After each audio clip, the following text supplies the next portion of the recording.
Que el Señor esté con ustedes. Y con tu espíritu. Proclamación del Santo Evangelio de nuestro Señor Jesucristo según San Juan. Gloria a ti, Señor.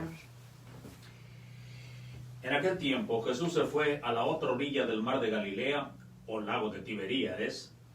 Lo seguía mucha gente porque habían visto las señales milagrosas que hacía curando a los enfermos. Jesús subió al monte y se sentó allí con sus discípulos. Estaba cerca la Pascua, festividad de los judíos. Viendo Jesús que mucha gente lo seguía, le dijo a Felipe: ¿cómo compraremos pan para que coman estos? Le hizo esta pregunta para ponerle a prueba, pues él bien sabía lo que iba a hacer. Felipe le respondió: ni 200 denarios de pan bastarían para que a cada uno le tocara un pedazo de pan. Otro de sus discípulos, Andrés, el hermano de Simón Pedro, le dijo: aquí hay un muchachito que trae 5 panes de cebada y 2 pescados. ¿Pero qué es esto para tanta gente? Jesús le respondió: díganle a la gente que se siente. En aquel lugar había mucha hierba. Todos pues se sentaron ahí, y tan solo los hombres eran unos 5,000. Enseguida tomó Jesús los panes, y después de dar gracias a Dios, se los fue repartiendo a los que se habían sentado a comer. Igualmente les fue dando de los pescados todo lo que quisieron. Después de que todos se saciaron, dijo a sus discípulos: recojan los pedazos sobrantes para que no se desperdicien. Lo recogieron, y con los pedazos que sobraron de los 5 panes llenaron 12 canastos. Entonces la gente, al ver la señal milagrosa que Jesús había hecho, decía: este es en verdad el profeta que habría de venir al mundo. Pero Jesús, sabiendo que iban a llevárselo para proclamarlo rey, se retiró de nuevo a la montaña él solo. Evangelio del Señor. Gloria a ti, Señor Jesús.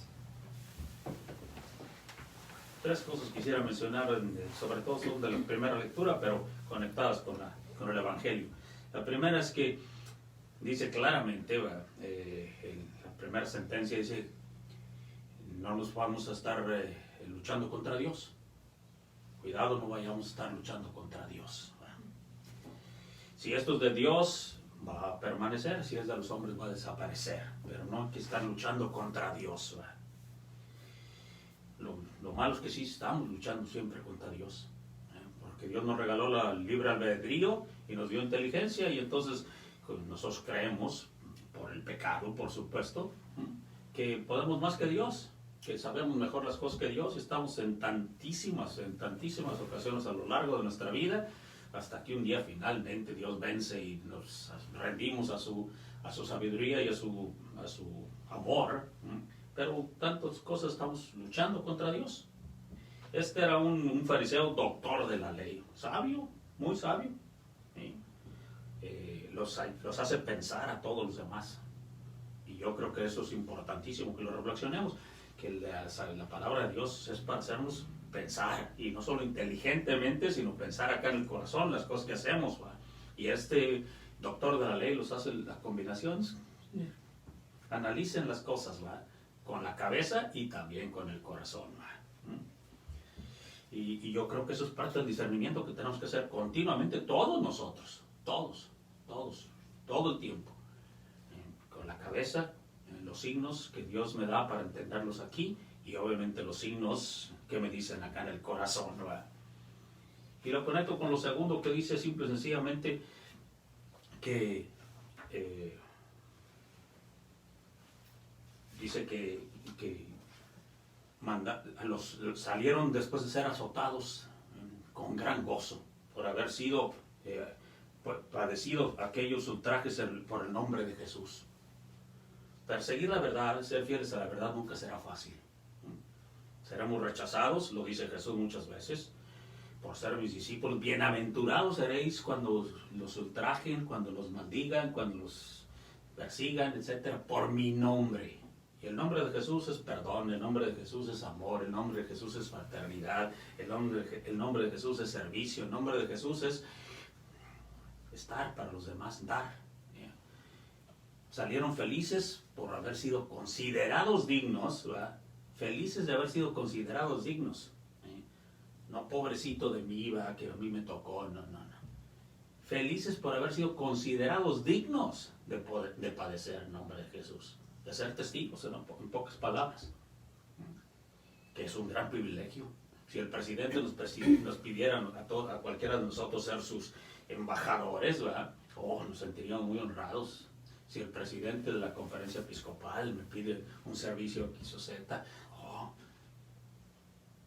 me lo está pidiendo el Señor mismo, ser sus embajadores, ser sus testigos por el nombre de ese que nos ha salvado y que estamos celebrando su resurrección, que ha triunfado sobre la muerte, justamente con su vida, con su testimonio, fiel hasta la cruz.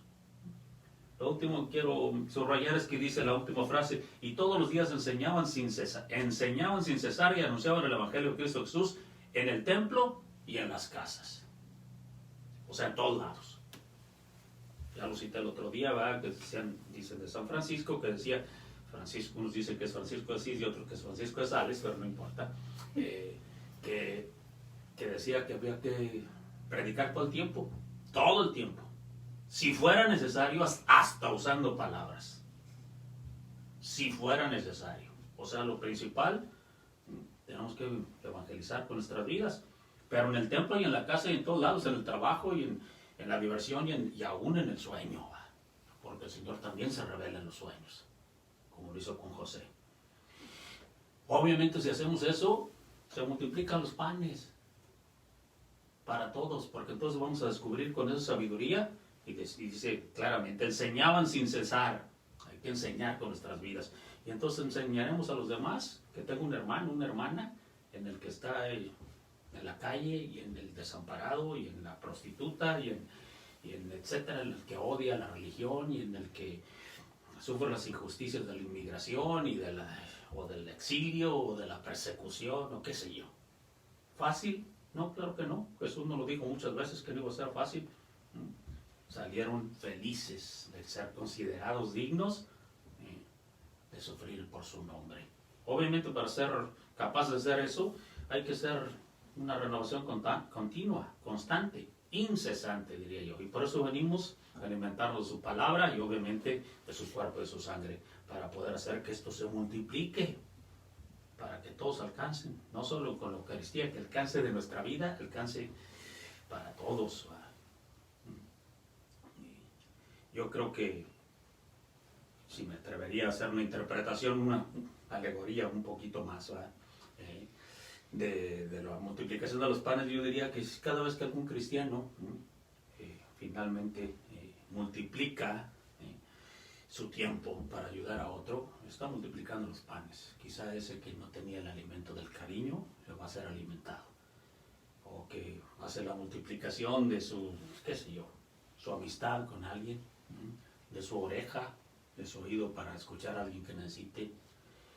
Multiplicamos los panes, el tiempo, los recursos, en todos sentidos. Mi salud, que es multiplicar los panes para los que están sufriendo, las enfermedades de cualquier tipo. Multiplicar